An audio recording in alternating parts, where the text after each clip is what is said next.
It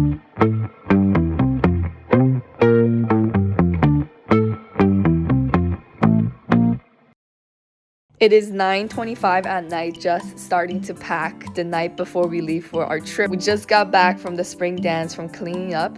Suitcases are empty. Wish us luck. Bring just set a timer for 30 minutes to see how fast we can get it packed. Originally, we only packed one pair of jean shorts, and I even suggested us to take it out. But turns out the weather was much nicer and warmer, and we needed more than one pair of shorts. It's exactly 10 o'clock, 5 minutes past when we expected to be finished. We are done. See you tomorrow. We're on our way to the airport now. It's very sunny outside. The weather's very nice. Hope it's the same in, what's our first stop? Rome. In Rome. Hi vlog, we're at the airport now. Hi. March 14th at 11:58 a.m. And we're in line checking in.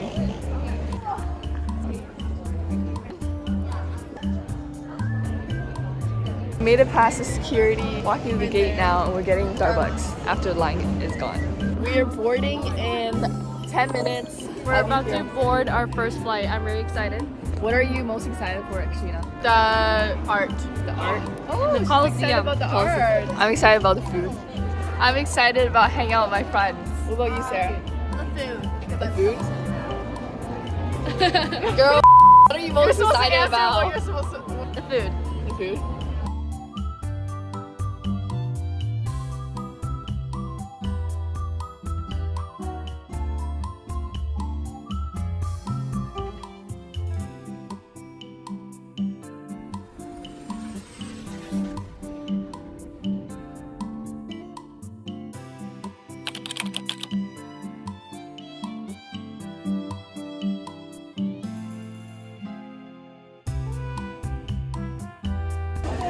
Hey guys, it's 8 in the morning in Frankfurt and we just got to our gate for the second flight, which is from Frankfurt to Munich. And then Munich to Rome. And then a third flight, yeah. It's 8 in the morning and 1 a.m. in Vancouver, so we're a little sleepy. We're on board our second flight now. We've arrived in Munich, except it's not our final destination. One more flight and we'll be there. Scale of 1 to 10, what do you rate your sleeps on that plane? I passed out on ocean. I had an eye mask, headphones, and a hood on. Yes, I was ready. Hi vlog. It's so pretty though. Hi, Miss Russell. Hi. How was your flight? Selfie stick. Tired. With your tripod. First time on the bus in Germany.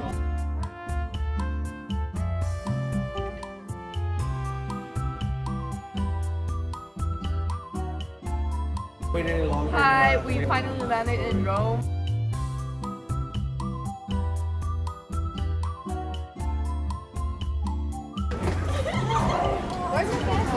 I'm stressed out. She is stressed.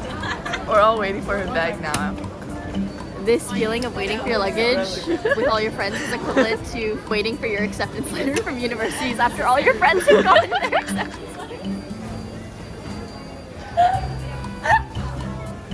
One eternity later. Why?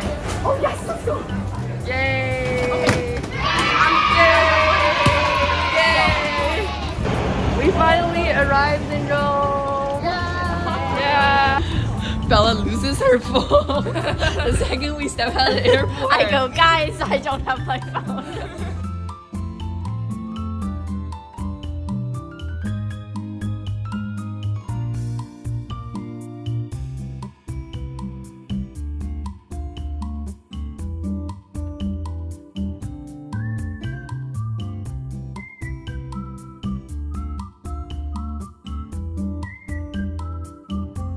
We're finally at the restaurant! Carlos's Pizza. First meal in Rome, Italy. How do you rate Lasagna. it? 10 out of 10. I'm so hungry. 10 out of 10? Rate the cheese ball. Seriously? Your slice is huge. After dinner, it was already dark. The city was absolutely beautiful at night, and we walked to our first Rome landmark, the Trevi Fountain. Here we are at the Trevi Fountain. The fountain itself was massive, standing at 26.3 meters high and 49.15 meters wide. It is the largest Baroque fountain in the city and one of the most famous fountains in the world. Designed by Italian architect Niccolo Salvi and completed by Giuseppe Panini in 1762. Interestingly enough, the name of Trevi derives from Trevi, which means 3 ways in English, since the fountain was the meeting point of 3 streets. One question I had when visiting this fountain was that why are people always throwing coins into the water and taking photos of themselves? The myth, originating in 1954 with the movie 3 Coins in the Fountain, goes like this. If you throw 1 coin, you will return to Rome. If you throw 2 coins, you will fall in love with an attractive Italian. And if you throw 3 coins, you'll marry the person that you met. We finally got to the hotel and here's the bathroom mirror. For sleeping arrangements, we put 3 twin-size beds together into a king-size bed. The 2 beds on the far front were originally against the bed frame and the bed near me was originally against the wall. We turned and pushed them all together so we could have some extra space. Okay, it's 11:08 guys and we are going to sleep now. We're all ready for bed in our sleeping arrangement.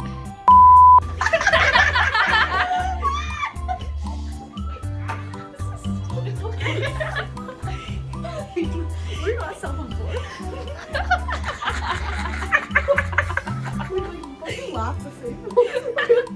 Okay. Good night. Good night. Good morning guys, it's 6:40 and we're getting ready to go downstairs. And I made a cup of coffee. It looks kind of gross. Cause I added dissolved powdered cream. And it looked kind of gross.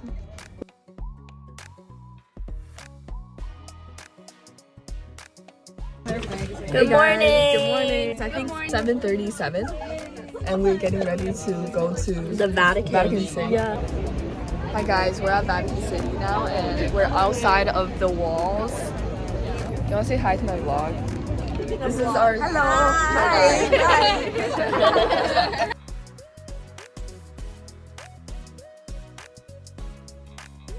This used to be the entrance to the museum when Vatican first became a country. Now it's just the exit. At the very top of the entrance, you'll see the logo of Vatican Museums, which is the cross keys of St. Peter and Pinecone.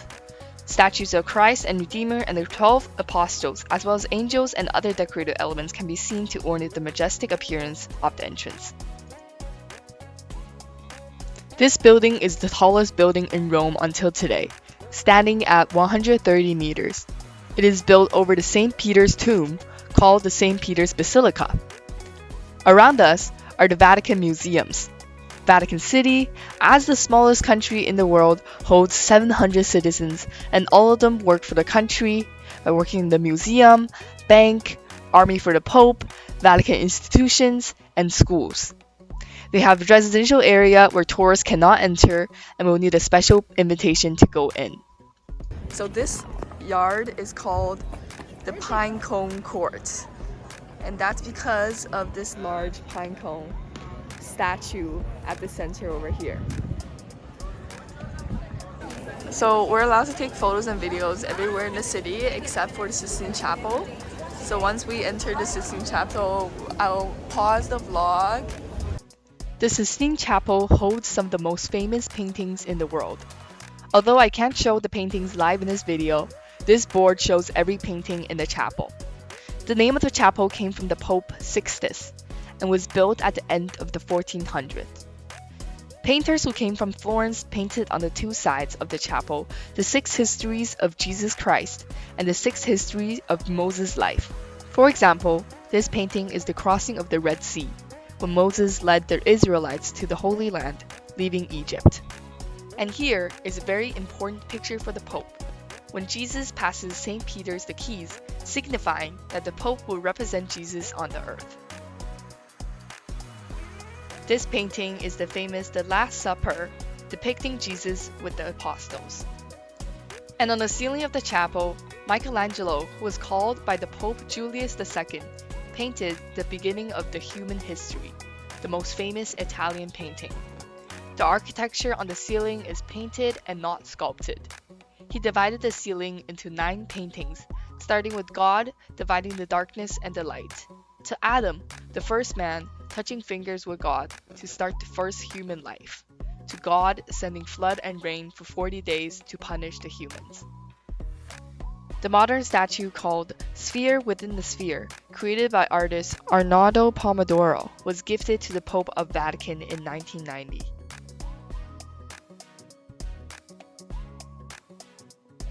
The Vatican Museum has the biggest collection of ancient Roman statues. This is the goddess Isis. Statues are often headless because they were built thousands of years ago. These are ancient Rome sculptures, 1st, 2nd, 3rd century, representing people who lived 2,000 years ago. On this side, we have Roman statues from 1st, 2nd, and 3rd century, created according to the Greek style. The Greek statues often are depicted to be sculpted perfectly.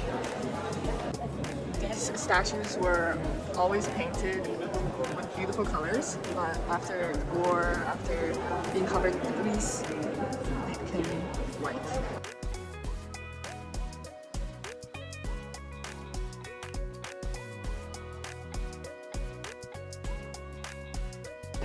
Hi Marina. Hey, Marina is an amazing tour guide. I'm very happy to stay with you. This is the Octagonal courtyard, named for its 8 sides. The Pope Julius II established his private museum in 1503, displaying his private collection of ancient Roman sculptures. The Octagonal courtyard was designed by architect Donato Bramante, who was renowned for his contribution to Renaissance architecture, and this courtyard is one of his masterpieces. This is an ancient Roman granite bathtub polished using only sand and straw. Achieving work like this without electricity is very impressive. Let's compare a salon size to the bathtub right here. 6'2", so. For reference, he's 6'2". Yeah. This bathtub is almost 6 foot. Yeah. This is a statue of the river god Arno in a traditional reclining pose. The statue of Laocoön and his sons has been one of the most famous ancient sculptures since it was excavated in Rome in 1506 and put on public display here. The sculpture depicts a scene from Greek mythology in which Laocoön, a Trojan priest, and his 2 sons are attacked by sea serpents sent by the gods. The display in the 2 rooms, which together make up the Hall of the Animals, was set up under Pope Pius VI, with the aim of creating a stone zoo. Many artists worked on the sculptures in the display during the 1700s, the most important of whom was Francesco Antonio Franzoni. Here you can see the famous mosaic flooring pattern, which you'll see a lot more of later in the video. The floors of the Vatican Museum, including the corridors and many of the exhibition spaces, are adorned with intricate mosaic patterns. Mosaic art dates back to the ancient times, and the use of it reflects the rich tradition of Vatican museums. Mosaic involves arranging small pieces of colored glass, stones, or other material to create decorative patterns or images. This next room is called the Room of the Muses, featuring high ceilings and the ancient Roman sculptures, particularly women. In this room, you can find the famous sculpture, the Belvedere torso. Due to the missing pieces, it is difficult to identify the subject, and archaeologists have been theorizing its origin for centuries. The most popular theory is that the sculpture is a depiction of the Greek hero Ajax while contemplating suicide. These are statues of Greek poets and philosophers. This next room is called the Round Hall. The construction of this large hall with a hemispherical vault imitating that of the Pantheon was completed in 1779 according to a project of Michelangelo. The walls display colossal statues. The floor is another amazing 18th century assemblage of mosaic from the first decades of the 3rd century AD. At the center of the room is a huge red porphyry basin which has a circumference of 13 meters. The basin must once have embellished one of the large public spaces of Imperial Rome. Here you can see more of the mosaic pattern in intricate details. In the round room, we can find the gilded bronze statue of Heracles leaning on his club and holding lion skin. Heracles is a legendary hero of Greek mythology, renowned for his strength and courage. This is a Roman copy of the Greek original statue depicting the goddess Hera, revered as the queen of the gods and the wife of Zeus. She is associated with marriage, childbirth, and family, and is known for her beauty, jealousy, and vindictive nature. As the goddess of marriage, she presides over weddings and protects married women. Roman art emphasizes realism, and Greek art emphasizes perfectionism. As you can see, this statue is a Roman statue because you can see the flaws and textures of the human skin, whereas this one, completely smooth, is a Greek statue. These are the sarcophagi of Helen and Constantina, two of Rome's most famous imperial women. However, the one on the right was never used. From up here, we can see the Pinecone court right here. Did you know that ancient statues had eyes? While this may seem like a crazy idea, take a look at this statue. You'll see that the Faun and the infant Dionysius have glass eyes. While strange to us today, adding eyes made the statue more lifelike. You can see traces of color over the marble, the original color, but now it's faded. The coat of arms of Pope Leo XIII was made using precious rare old stone lapis lazuli, the cost of which in ancient time was comparable to that of gold. Pope Leo XIII was the 256th Pope of the Roman Catholic Church, serving from 1878 until his death in 1903. Leo XIII is known for his lengthy papacy, lasting 25 years. Now we enter the Gallery of the Tapestries, which is one of the most important and spectacular rooms inside the Vatican museums. The room can be divided in two, with the tapestry on the left as you enter depicting the scenes from the life of Christ, and the tapestries on the right showing the life of Pope Urban VIII. The room is just under 200 meters in length. Tapestry was actually one of the most costly and prized mediums of art during this period. Inside the gallery, the biggest tapestry of all is the Resurrection of Christ. It shows a triumphant Christ exiting from the cave where he was buried 3 days prior, standing on the stone that previously sealed the cave. You will find Jesus' eyes following us as I slowly walk down the hall. The message was simple. No matter where you are, Jesus is always watching you. This artistic illusion is similar to that of the Mona Lisa. And this ceiling, although it does look 3D, is painted, not carved. All the shadow is so well painted, it looks like it's carved. Now we enter the Gallery of Geographic Maps, commissioned by Pope Gregory XIII and built between 1580 and 1585. These frescoes were made by Italian and Flemish artists under the direction of Ignazio Danti, who was a famous mathematician, astronomer, and cosmographer. The walls are covered with a total of 40 maps of various Italian regions, with maps of the main cities. In the ceiling adjacent to each region are representations of the main religious events that took place in it. Take a look at the details here on this map, all of the villages, towns, names, bodies of water. Placement is perfectly represented on this map. Each map is drawn with so much detail. From this window connected to the Gallery of Maps, you can see the Vatican Garden, so beautiful, right outside. Here, near the exit of the gallery, you can see the logo of the Vatican Museums, the cross keys, and to the left, you can see a map of the Italian peninsula.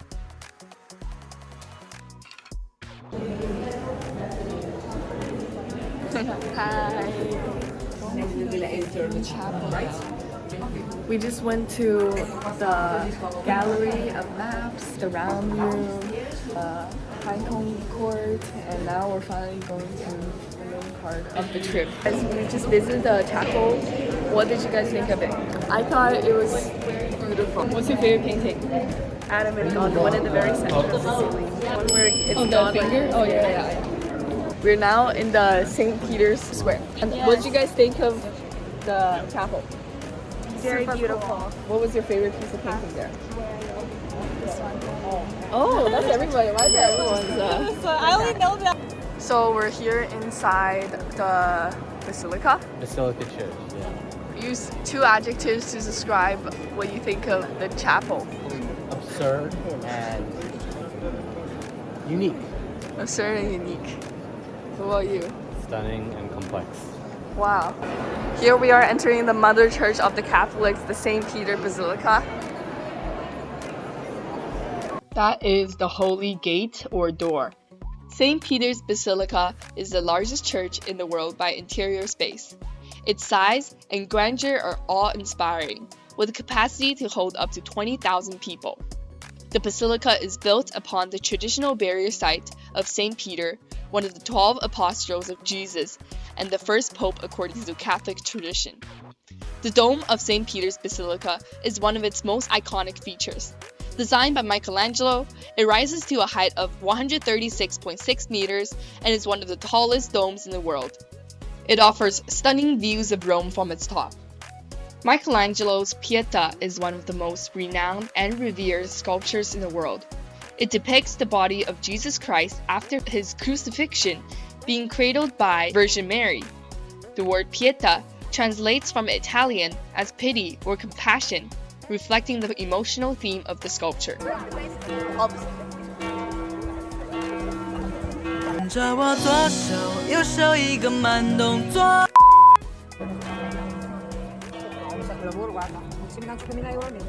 So that was the end of our tour of the Vatican Museum. Now we're outside. Okay, as we stepped out of Vatican City, what is one thing that you learned from our tour? And that one of the Pope's body is still inside there, covered in wax. Oh, wow. Yeah. Preserved. Now your turn. I learned that the confession box is not a photo booth. That the Pope? Oh, this is Piota's. Okay guys, apparently we have free time now, so we're gonna find a lunch place and we're gonna have some lunch. Hello. Hi. Hello. Hi vlog. We're like, hi vlog. Oh, we look at each other. You learned through your tour at I learned that in the Sistine Chapel, the piece that was missing was because of the gunpowder, and then it made earthquakes, so then it fell off and they didn't repaint it. I learned that Rome or Vatican City is a beautiful place that I will never forget. Actually, I forgot. We all learned that. I forgot a bit of it already, but it's okay. The letters in the Basilica, each one was 6 feet tall. The first, this is the first pasta I'm gonna eat in Italy. What is it? It's bolognese. This is pesto pasta, but it was supposed to be another type of pasta. What do you have here? I got the tomato and mozzarella. It's too big. We can pack it up. Can we? Spring got 4 cheese. No, apparently Mr. Giesbrecht asked to get something packed up, and I they got told him like leave the Romania place. pizza. Like, We're in the little gift shop now.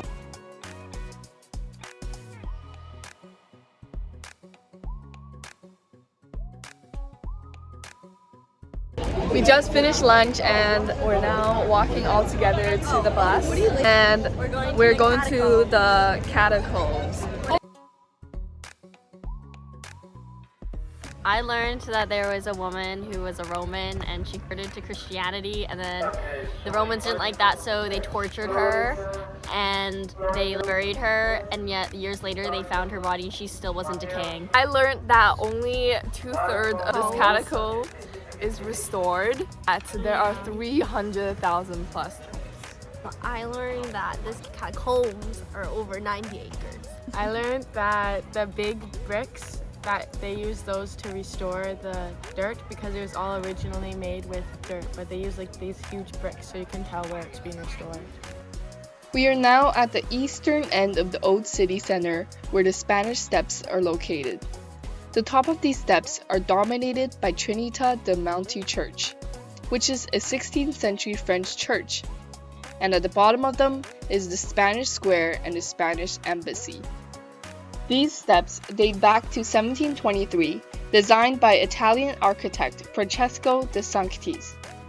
The Spanish Steps are made up of 135 travertine steps and is considered to be the widest staircase in Europe. The Spanish Steps are one of the most famous and popular tourist attraction in Rome, and when we were here, there were so many people, but they weren't allowed to stand on the stairs.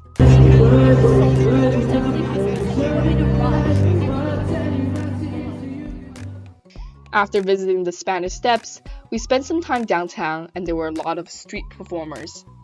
As we walked to the restaurant where we will have dinner at, We visited Piazza del Colonna. Here, we found the column of Marcus Aurelius, one of the most iconic monuments of ancient Rome. It was erected in honor of Emperor Marcus Aurelius and his military victories. The column stands at about 30 meters tall, including its pedestal and the statue of St. Paul at the top.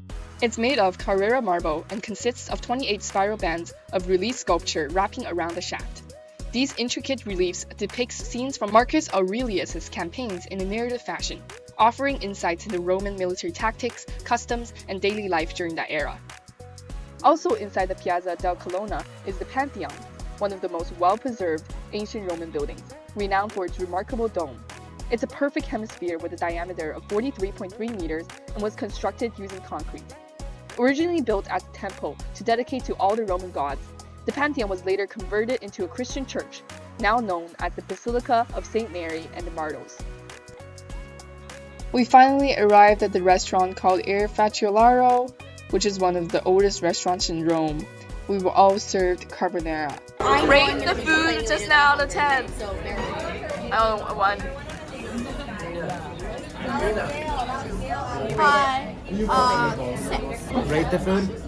Like a 2 out of 10. 2 out of 10? Generously. I had a But you got something different. What was it? like, I wouldn't say they think it's worse than they had both. They think it's worse, but I think it was like a 4, 3. Yours is 4? How was yours, Chelsea? Like 3. Like 2, 1. So none of us thought the food tonight was amazing, but it was still a very nice dining experience. What did you think of the dinner we just had at the Caesar? Tonight's dinner, the carbonara, so good. Out of 10, what would you give it? Filled with butter and the pecorino. What would you rate the dish out of 10? 8. The dinner was 7. Yeah, you can be Dessert honest. was about a 5. You know the dessert, the pistachio, it wasn't equal pistachio sharing. Miss McNee got a lot more pistachio than we did. We had pistachio envy. That's the reason why it got a lower rating. That's why it got a 5. Okay, sounds good. Okay, it is 7:24. We just had dinner. It was and now we're walking back to the bus. It's a lot colder, and I'm wearing a top and only a thin jacket.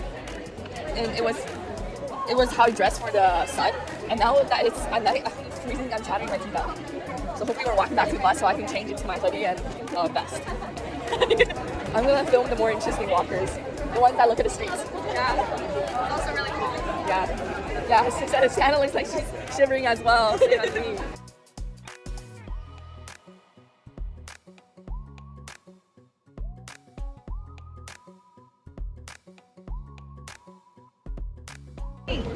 What teacher do you think that you bonded with a lot over this Europe trip that you really haven't been able to make a connection with previously? Okay.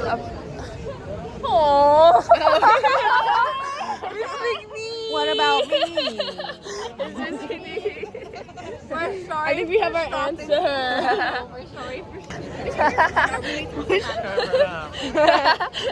They don't see How many you guys carry? Just how many you guys cover up? I love this Whitney. She said, your roommate, she said, don't tell anybody, just come here. Because apparently everybody wanted to stop for gelato after, and then there was not enough time. And we have time to stop for this. Who told you guys we were mad? I'm sorry, I bet it's Mr. Harrison. He's always lying. An He's always instigator. lying. That I don't know.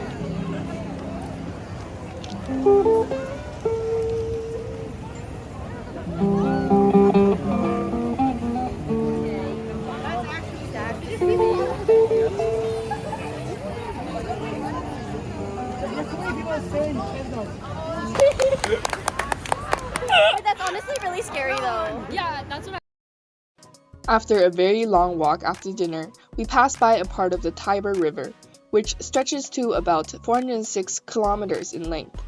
It flows in a generally southerly direction through the city of Rome and enters the Tyrrhenian Sea of the Mediterranean. In ancient times, the Tiber was vital to the growth of Rome. The city was founded on the river's eastern banks, and it served as a natural barrier against invaders. The Tiber also provided a means of transportation for goods and people, facilitating trade and communication with other regions of Italy and the Mediterranean. Oh, today's is actually 13,908. I got 14.5K. Helen, let me see your steps count for the day. I don't know if this is accurate though. It's in my bag. It's just hitting my leg. 19K steps today. And that's a wrap to day 2 of Rome. See you guys tomorrow.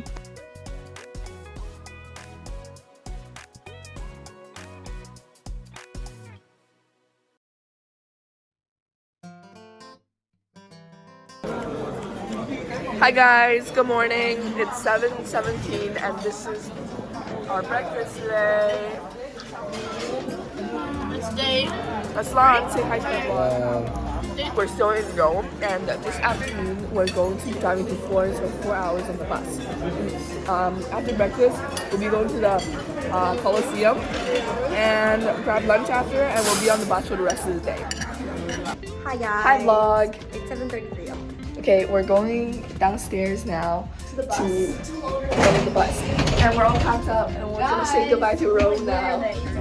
Hi vlog! It's 7:42. We're on the bus and we're going to Go to the Colosseum now. And then we're gonna go to Florence.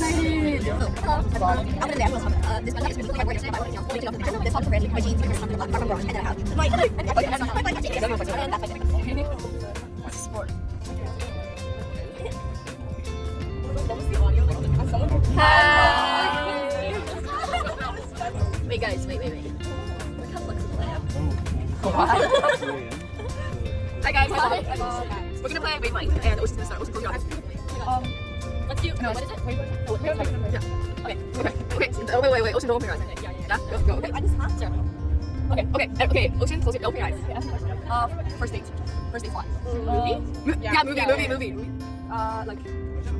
Like a movie, like the movies first date. Yeah, the movie theater. Oh, is this the like first date? Yeah. Like on 6. Want to go on 6. One more question. Rome landmarks. Oh! The 67. Like the whole tour. No, the whole tour like died. Really? No, girl. It's because she was like so intense. Oh, is this the Rome marathon? Okay, guys, let me show you guys the Rome marathon. I'll show you the Rome marathon and then camera jobs. We are the Rome marathon. Look at the Rome marathon. They're all lining up. Should we go in? Look, I would do it. Okay, what are you? My final answer is 6. It's 5. Close. Okay, but I don't want it. No, they're cute. No, I know, but like, then I'll have to care about it. Right behind me. I was sitting on it. Oh! Thank God. Oh my God. She was sitting on it! You're so annoying. Bella's the type to lose her glasses while it's on her face. Guys, this is such a good vibe. Been check with Karina. Shoes, balance, hats, brand new top, Shein. This from Quebec with someone else. This I don't remember. It was like grade 8. I actually don't remember. It was in grade 8 now. Okay, but this is from my mom's wardrobe. Okay, spring your team. No, seriously. Okay, this is also from my mom's wardrobe. This is from my mom's wardrobe. This is from Aritzia warehouse.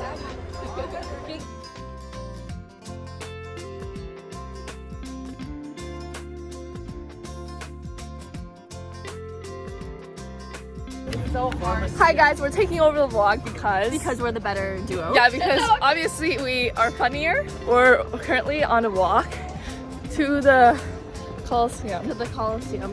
But there's a marathon happening right now, so all the roads are closed. So we have to like walk a while.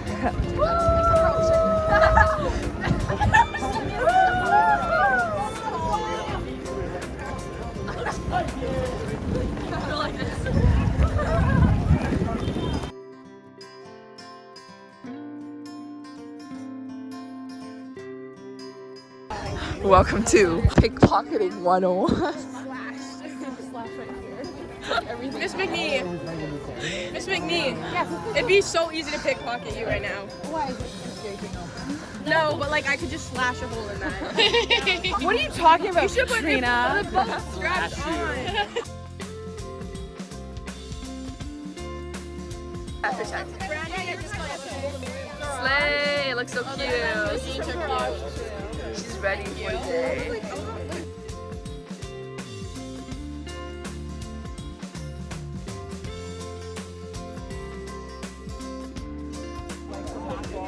feel like I'm gonna get pickpocketed at any moment right now. No, I'm so proud of myself, but I don't want to jinx it, so we're not gonna get pickpocketed. And then a line breaks. We're at the Colosseum. Y'all already know that, but you know, it's chill. I'm a blocker. That's so good. Where'd you get it done? Nails looks like Davis. Dang, your lashes. I know, I did my lashes so good today. You guys I use my phone as a mirror all day. Dang! No, I did my Perfect makeup. I did my lashes so good today. Okay. Why are you so cute when you're pouting? Guys, like, who my hair with? Katrina. And what has been your favorite part about Rome so far? I really like seeing the art in the Basilica. What's been your least favorite thing about Rome? Probably the showers, just because the first time I showered, it was like an ice cold bath, and then the second time it was scorching hot, and my whole back was red. It's hard to get the right temperature, but I did turn the shower up and then turn it back on, and it was the perfect temperature. So we had no door. Oh yeah, the door only goes halfway. Ours didn't even move. Ours didn't even move. Like it was just ours closes like halfway. Who am I here with? No, he had daily connection. And so what's been your favorite part about Rome so far? Shopping. What's been your least favorite part about Rome? The bus and feeling sick after. The bus! I know, the bus is so good. I hate to get back on the bus. I don't want to walk. Oh, okay. One of my actually my top thing, like this isn't really Rome though. This is just like traveling. Like I like talking to everyone, like hanging out with everyone. I want to talk to everyone too. I was gonna say going to the I like talking to people I don't talk to. Okay, dude. Who am I here with? Spring. Do you see how I say it? What is your favorite part of it? What has been your guys' favorite part about Rome so far? Spending time with my friends.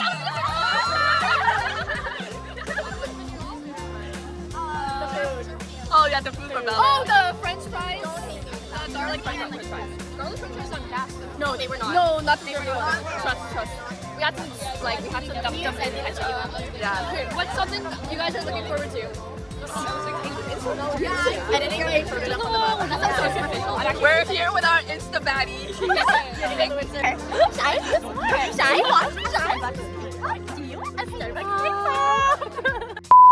Today. Which I bought yesterday.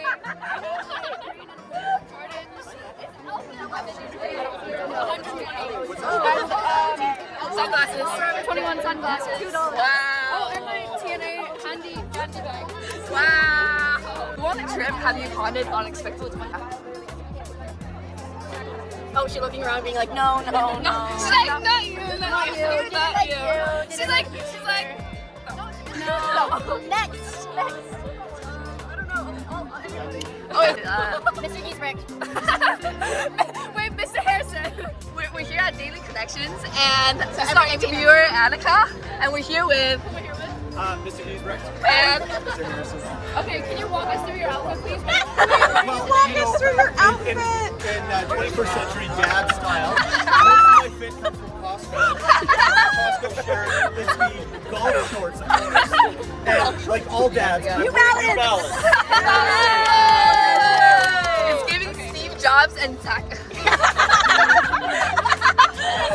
How about you, Mr. Harrison? What are you wearing today? Hat on today. Oh yeah. Yo, give it up in the city. Close up. Nice. Pedersen edition. Ooh. What do I got? Ray-Ban sunglasses, some really old Hollister shorts. They're stained. That was my coffee this morning. Runners because My he's going to run. 5-year-old Kobe's. Because he's ready for the Rome marathon. And so what has been your guys' favorite part about Rome so far? Well, favorite parts, probably the Sistine chapter. Seeing all the paintings, that was amazing. Not the catacombs? Yeah, Mom, so- And what's been your least favorite part? And don't say us. They weren't gonna. I'm sort of a Marriott guy, so getting used to the accommodations. Not up for him. For sure. Up to his Not standards. on my level. Costco man spoke. Favorite part about Rome. So far, I liked everything so far. Oh. And what are you most looking forward to? Well, I'm pretty excited about this Colosseum. I'm really excited Like too. the history. He's excited. And then we're looking forward to Peter and Pedro are going to reenact the gladiators. Who's gonna win? You should interview I'm Miss putting my Russell and money the on other it. teachers next. before. Well, no, I'm putting my money on Peter. Like, I think he's more of the silent, like the Silent but deadly. Silent but deadly. Is anyone rooting for Pedro in this fight? I'll take Pedro. I'm disappointed. Are you gonna win? Winner has one cappuccino. That's the bet. Okay. That is it for our interviews. Tomorrow. See you tomorrow.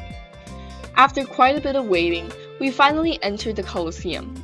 The Colosseum, also known as the Flavian Amphitheater, is an iconic symbol of ancient Rome and one of the most famous landmarks in the world.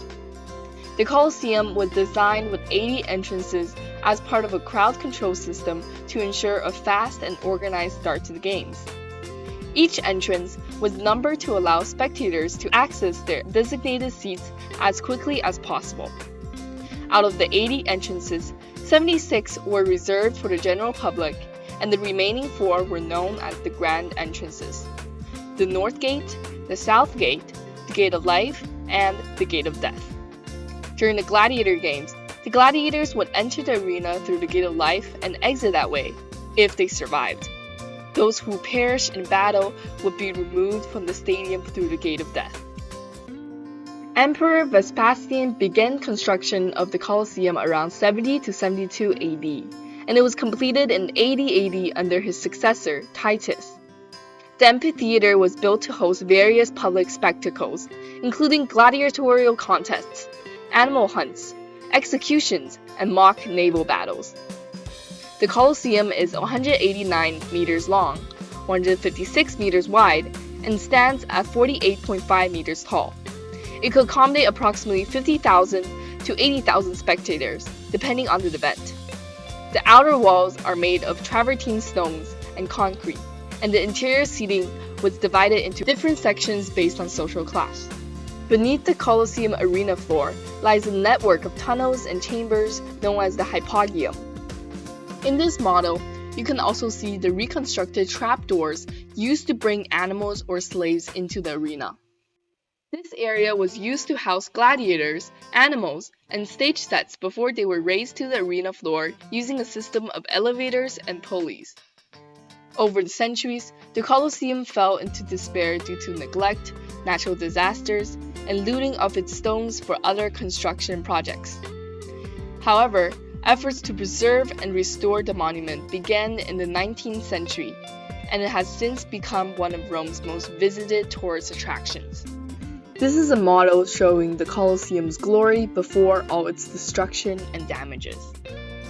Here is a gladiator advertisement sign depicting a man with a sword fighting the lion.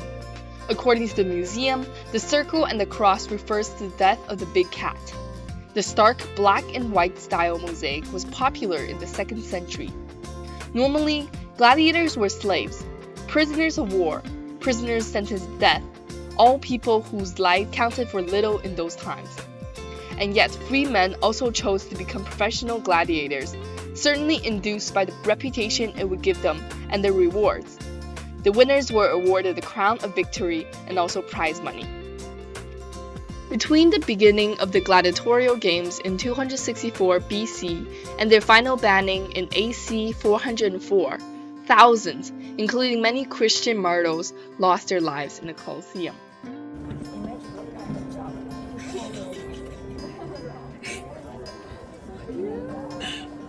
Hi, Lisa.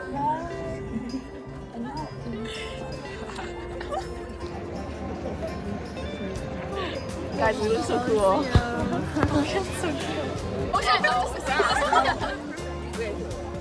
It's just going to be okay. 3, 2, 1. What did you learn from the I learned about the Great Fire of Rome and about Nero and how he was a little crazy and how he spent everyone's tax money on a mansion. Interesting. I bought this print at the souvenir store. I think that's the Basilica dome, but yeah, and then look at the texture of this paper. Isn't this the river that we can cross by? And then this paper is handmade. Yeah, look at the texture. Hey guys, we just found Boyd on our tour at the Colosseum. Who are here with? Hannah. What's been your favorite? This is so cute. Pizza for lunch. The food was not our favorite part. I think it's been like cool. Oh, And what's been your least favorite part about Rome so far? Our hotel smell like smoke. Yeah, I'm saying the same thing. And what are you most excited for? Yeah. More gelato. I Yeah. haven't had any gelato yet. Okay, that's it. Thank you guys for watching the video. Welcome to the incredible sceneries of beauty and ruins that have been the center of the world for centuries. We are here at the Roman Forum, the stage of history, the nerve center of the eternal city from which the ancient Romans ruled the world. The Arch of Titus is the oldest of two remaining arches from the Roman Empire. It was built in 82 CE by Emperor Domitian as a tribute to his older brother, Emperor Titus, after his death. This arch commemorates the military triumphs of Titus and his father Vespasian. In particular, their victory in the Jewish War which ended in 70 CE. The images carved into the stone celebrate the destruction of the temple in Jerusalem and the divinity of Titus.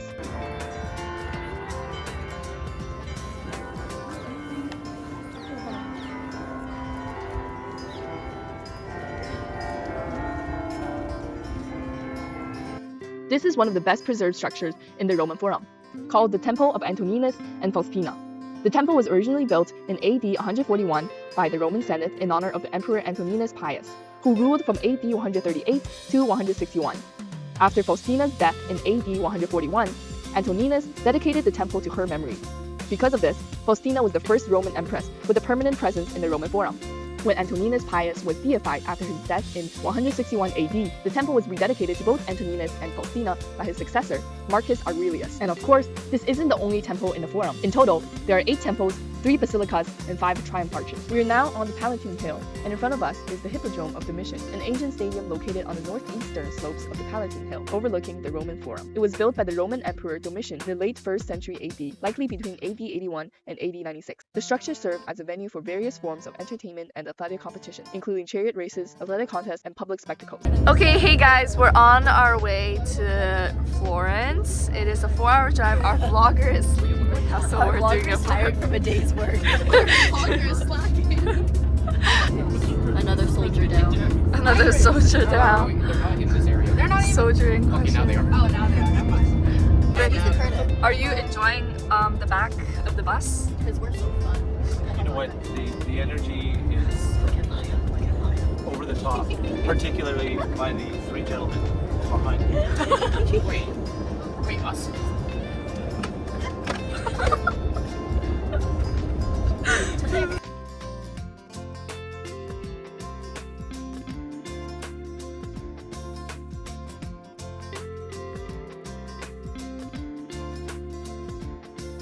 Guys, I forgot to vlog our dinner, but we're almost done and we're eating pizza. I already finished. I'm so sad I didn't vlog. I forgot. Oh my god. I was so hungry that I forgot to vlog our dinner. But this time, the pizza was actually a 10 out of 10, especially because we had ice cream afterwards. And that's a wrap for day 3 of our trip. See you guys tomorrow. It's the first day in Florence and It's a little gloomy and cloudy. yeah, the weather's not so nice. Bella is wearing a long skirt, it's super cute. No, I think the reason why it's so cute is because it's the dark blue and the light blue and then the white Yes! in the middle. Well, apparently Florence is famous for leather and gold and dated centuries ago, so we're going to a leather and gold shop now to check it out. On our way to meet our tour guide, we passed by the Basilica of Santa Croce. The basilica is the largest Franciscan church in the world. The square that holds this basilica is named after it, called the Piazza Santa Croce. Now we enter the Religious Piazza Signoria, a square home to many incredible sculptures and buildings, such as this one, the Fountain of Neptune in Florence, crafted by Bartolomeo Ammanati in the 16th century, depicts the Roman god of sea wielding a trident. Or this one, the equestrian statue of Cosimo I, sculpted by Giambologna in the 16th century. Or all of these other abundant amount of statues in this square. This building right in front of us is 7 centuries old. During the Roman Empire, it acted as the city hall, and today it still acts as a museum. The statue of David, sculpted by Michelangelo in the early 16th century, stunned viewers with its exquisite details and imposing presence, symbolizing human beauty and strength. He is 4 meters tall, not including the pedestal. It is made with solid marble and weighs 7 tons. And beside David is the statue of Hercules.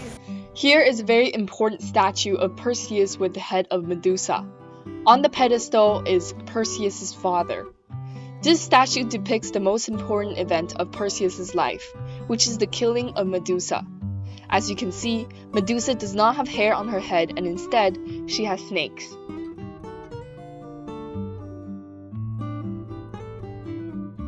And more interestingly, on the back of this exact sculpture is another face. Although you can't see clearly in this video, it is the face of Hermes. This is a sculpture of Ajax holding the body of Patroclus. Since I've read The Song of Achilles, a Greek mythology novel based on the Trojan War, this sculpture really helped me gain a perspective on the characters. Now we enter a gallery of famous Florence sculptors, artists, poets, mathematicians, and etc. This is Donatello, a pioneering Italian sculptor of the Renaissance. He sculptured the Bronze David. You know who Cellini is? Benvenuto Cellini was an Italian goldsmith, sculptor, and author. He is a sculptor of Perseus with the head of Medusa. And that, of course, is the famous Leonardo da Vinci, who was active as a painter, engineer, scientist, theorist, sculptor, and architect. And this is the great poet Dante, the father of the Italian language. This is Niccolò Machiavelli, who was an Italian Renaissance historian, politician, diplomat, philosopher. And this is Galileo. He was an Italian astronomer, physicist, and engineer. He discovered and advocated for the sun-centered theory. This is the Arno River, which is the 4th biggest river in Italy. Look, this is interesting. There's these spaces on the side of the bridge, and there are little shops, but no room for living. So originally, these spaces were all used for butchers because it was easy for them to clean the meat because it's right above the water. But when they built that passageway for the dukes and Tuscany for a passageway from their home to their office, then the butchers were told to get out and the shops were replaced for gold shops and leather shops. So here you can see all the gold and leather shops on the river. Florence is famous for its gold and leather shops all around its city. We will be able to find even more shops downtown. Now we enter the Piazza della Repubblica, the Republican Square. This square is actually a reconstruction finished in 1895, as shown by the Roman numerals on top of the arch. This area used to be, for a very long time, the central market. And this map shows the most central part of Florence, which is now all pedestrian. So it's very easy to walk now in Florence. Not easy living here anymore, but it's very easy to walk everywhere without being bothered too much by cars. Santa Croce is a Franciscan basilica and the place with the tombs of Michelangelo, Galileo, Machiavelli. This is Franciscan. Another basilica, Dominican friars on the west side of the center. This is another basilica, San Lorenzo, where one can see all the tombs of the Medici, the big family that ruled for a long time here. They're all buried in one beautiful religious complex. And the Duomo, or cathedral, is the main church in town. And you will see it in a matter of a few minutes because it's a couple of blocks away. Now we enter Piazza del Duomo, the square home to the main church in Florence. In Piazza del Duomo, right in front of the imposing cathedral, stands the exquisite Baptistry, one of the oldest religious buildings in Florence. It's a wonderful example of Florentine Romanesque style, based on rationality and geometry. Inside its magnificent gates is a lavish interior with precious medieval mosaic and some important pieces of Florentine history. The typical Italian Gothic building, the Cathedral of Florence, is dedicated to Santa Maria del Fiore. The church was designed by Arnolfo di Cambio, who considerably enlarged the existing religious structure. Finished around 1367, the cathedral was completely covered by colored marbles like the earlier baptistry, except for the facade that remained unfinished and was terminated only in the 19th century. The project left unfinished is the dome, since in 1421 only the frame, the polygonal base, had been erected. Two architects, Lorenzo Ghiberti and Filippo Brunelleschi, who won the competition, although it was Brunelleschi who actually built the dome, showing a great mastery of technical knowledge. As we walk over to the side, we can see how long this magnificent building extends in the back. This is the National Museum of Sculpture. It served as a prison for 500 years before it was turned into a museum. Due to bad marketing, the museum does not get much visitors despite it being the best place to see sculptures in Florence. The symbol of the National Museum of Sculpture is a photo of David in bronze that Donatello sculpted, 50 years before Michelangelo's David. Since Florence was known as the leather district during the Roman Empire, we were given a leather presentation demonstrating how to differentiate real and fake leather. The first is the smell of the leather. Leather does not have any smell. The smell is caused by the dyeing process. The second is the scratching technique. Real leather scratches with the exception of Soffiano leather. The third is the fire technique. A lot of vendors would try to catch customers' attention by burning a moving flame beneath the leather.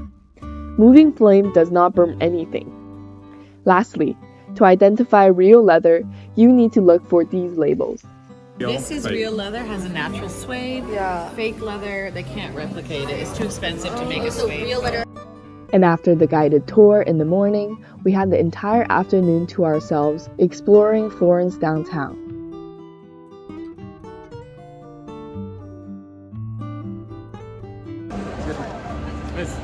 Vlog. Today we're here with Katrina.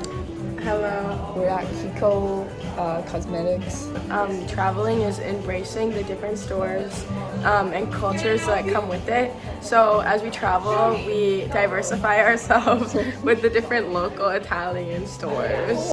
Yeah, it's raining for the first time that we landed in Europe. And we have free time this afternoon. We have free time until 6. Because a part of the group went to the Leaning Tower of Pisa. So we have like 4 more hours of free time. And later we're planning on getting gelato, but it's still raining, so we're not sure if it's going to be too cold. Originally we planned to do a cooking lesson, but we couldn't find where it was. So okay, that's it. Bye vlog. Taste test. What flavor? Tiramisu. Tiramisu. I have hazelnut and caramel, and this is my first time having gelato in general and in Italy, and it's delicious. I have strawberry and mango right now. Currently a 10 out of 10. It's so good. Hi vlog. We are at this restaurant. It's really nice. This is only a section of it, and very big restaurant. And we're getting ready to get our food and we sit down. They gave us free water. It's not ready at free water! This is more expensive than anything here in Italy. This is liquid gold. Yeah, liquid gold. Okay, vlog. Look at our food.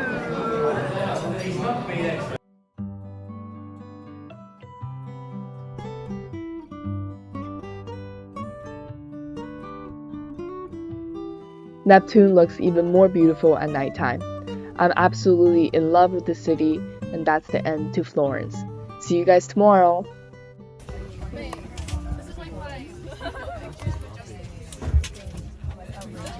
Hey vlog, we are on our way to Venice and we're going to stop at Verona. We're on the bus. And we're in the back seats. But that's okay because Sarah and Katrina are sitting in front of us. And also Maya and Karina are over there. And Ocean is sitting in this. Hi. Here's where we go. Thank you. We're going to hopefully nap for a little bit because we didn't have a good sleep last night. Oh, you look so pretty, Bella. I was talking about. Yeah, I know. She looks so pretty on her. Bella, you didn't have much sleep. You slept the earliest? You slept the earliest! Stop there and let me correct it. Ooh. I want to live from a new perspective. Wow. It's blue. Okay, I'm better. Okay, hi vlog. Why we does have it smell so arrived bad? in Verona and we are going on a walking tour around the city. Yes. of us. Yay! Are you guys excited? Also, fit check. I have this top on. It's spring. It looks super cute. I have jeans on. I have TNA flare leggings, 97 top from Brandy, TNA zip up. She's so good at it. My button-up is spring, thank you, and my top is brandy. Jeans are Garage Sausages and New Balance 650. Thank you.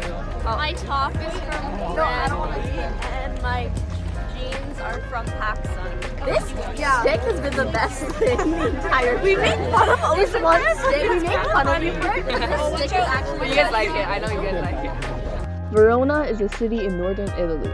The city is a medieval old town built between the meandering Adige River. It's famous for being the setting of Shakespeare's Romeo and Juliet, a 14th century residence with a tiny balcony overlooking a courtyard is said to be Juliet's house. The Verona Arena is a huge 1st century Roman amphitheater, which currently hosts concerts and large-scale opera performances.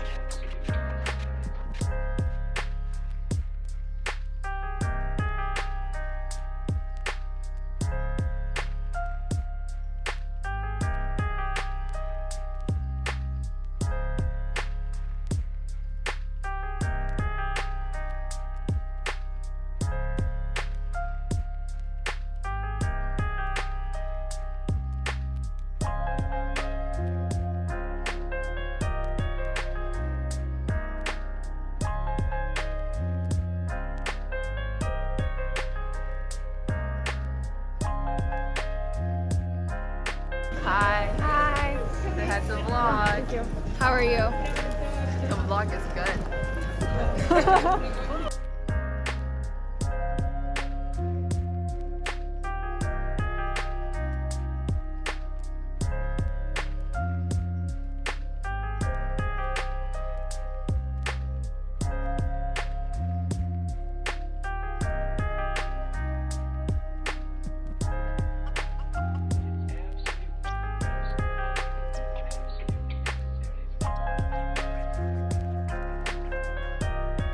You have a shower with a door. At least you have a mirror. Today I'm going to be doing a room tour, okay? So follow me over there. We have a huge room. So come on over, I'll show you our room. So entering, we have a nice living space where we can have group meetings. To our left, we have our first bedroom. The first bedroom. We have 4 different beds and a sink in case you can wash your hands. Wait, is this for 4 people in here? Yeah, 4 people. And then the 4 of us actually share an 8-person room because there is another one. And now tour of our bathroom. It folds out attached to the wall. Okay. Oh wait, let me see. It has a lot of access. Wow. Oh, this is fun. But we have a balcony. This is our plus. Let's go to the balcony. Hotel view. Hotel view. This is countryside. That's so Italian. It's so Europe. We're in Europe. We're in Europe, guys. You know when you guys were like, oh, this hotel looks nice.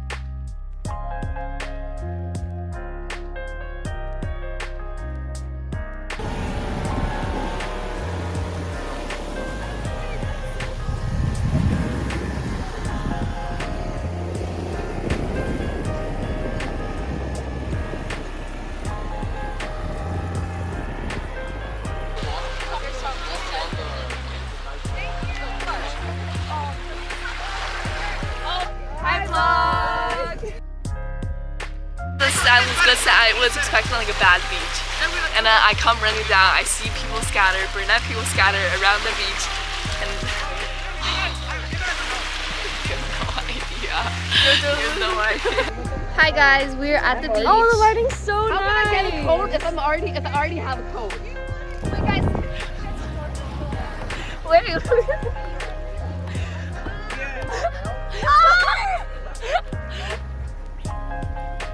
Oh my god! This is never gonna review this home again! Hi vlog. We're right outside of Venice right now, and it's nighttime and we have some free time, so we went for a run. Right now we're trying to find our way back to the hotel. Hey vlog, it is 5:41 a.m. and we woke up at 5:10 10 to get ready for the sunrise that we're gonna head down to in a couple minutes. See you. Hi vlog! It is 5:50 a.m. and we are at the beach now, waiting for the sunrise. We can already see some colors in the sky.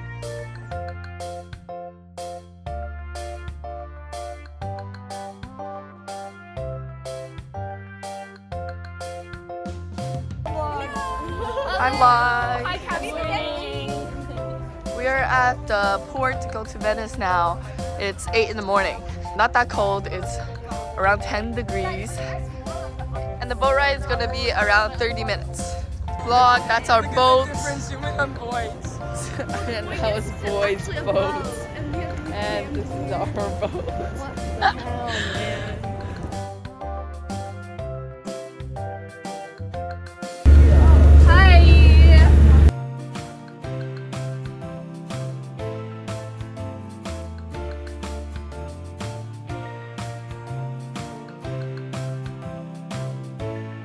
I did the 360. Thank you. Okay. Hey vlog, we're at a glass blowing demonstration. Not Venice yet, but we are here for a little tour first, and then we'll head to Venice afterwards. We're gonna learn how to.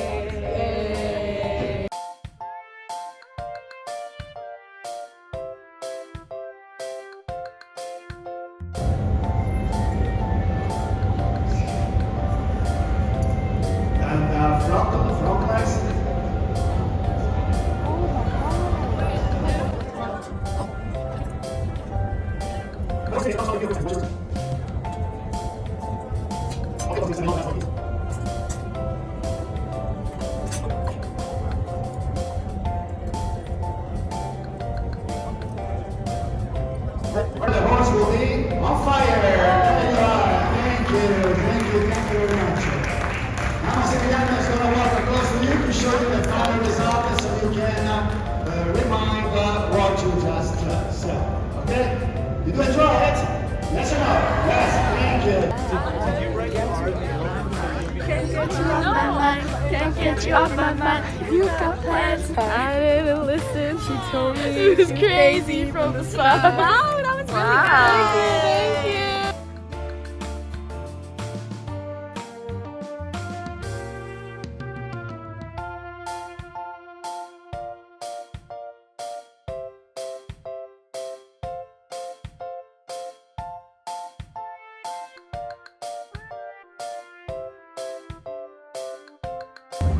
We're in Venice now. Hi. The Republic of Venice was founded in 697 after the decline of the Roman Empire by people escaping the Germanic invasions. People fled from the mainland to the small islands in the lagoon, which were difficult to reach and easy to defend. Since then, the Republic lasted more than a millennium until 1797. At the beginning, the Republic was under the influence of Byzantine Empire, but it gradually became independent. During the centuries, the Republic of Venice has dominated the trade routes on the Mediterranean Sea from Asia to Africa. It became a rich merchant republic, home to a wealthy merchant class. Along with commercial success, Venice was also a leading military power, whose territories were spreading from North Italy to Greece.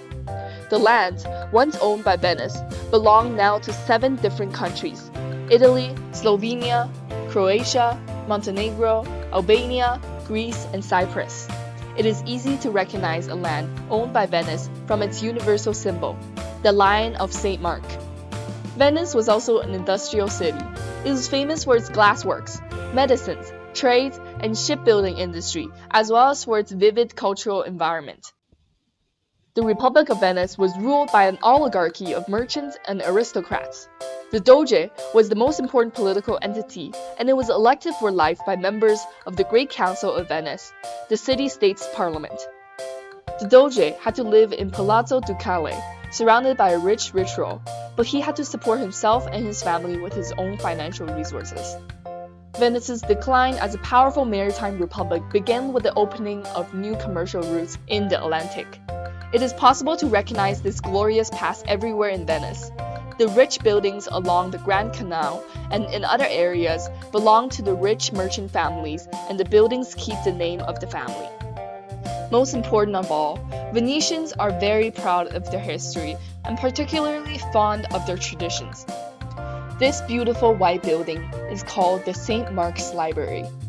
It was built in 1537.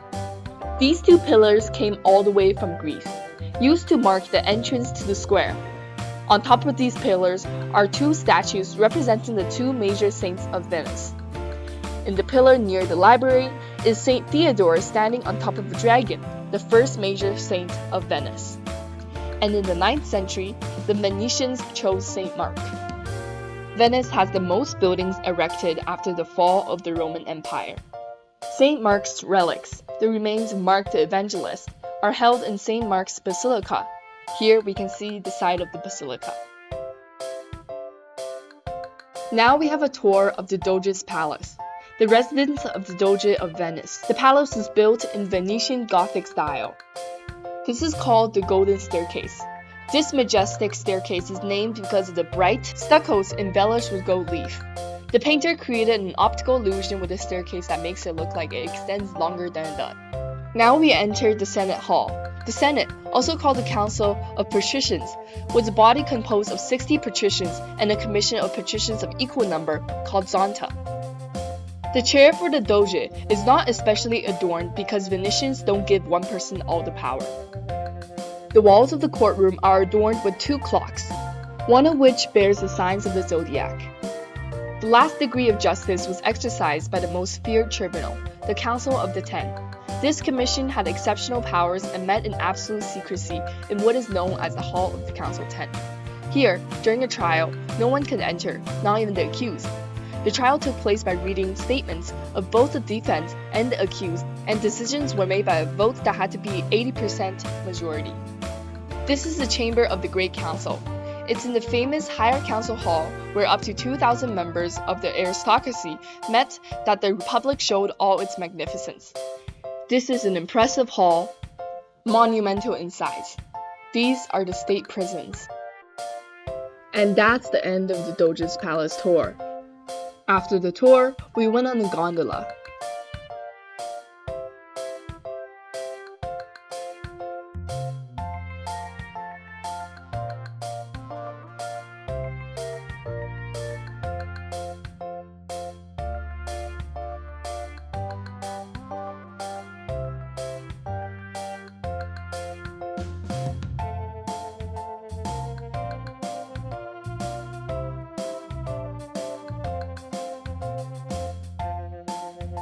What's your name? My name is Niccolo. Niccolo. Hi, Niccolo. After taking the gondola, we had a lot more free time, so we spent that time exploring Venice.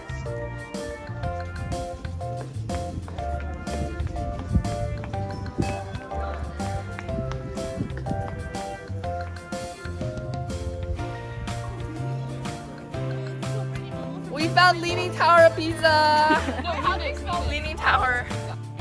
And that's the end of our long day in Venice. We took the boat back to the dock, and today is the last day in Italy. Stay tuned for part 2, where we will travel a little bit of Innsbruck, Austria, and Munich, Germany.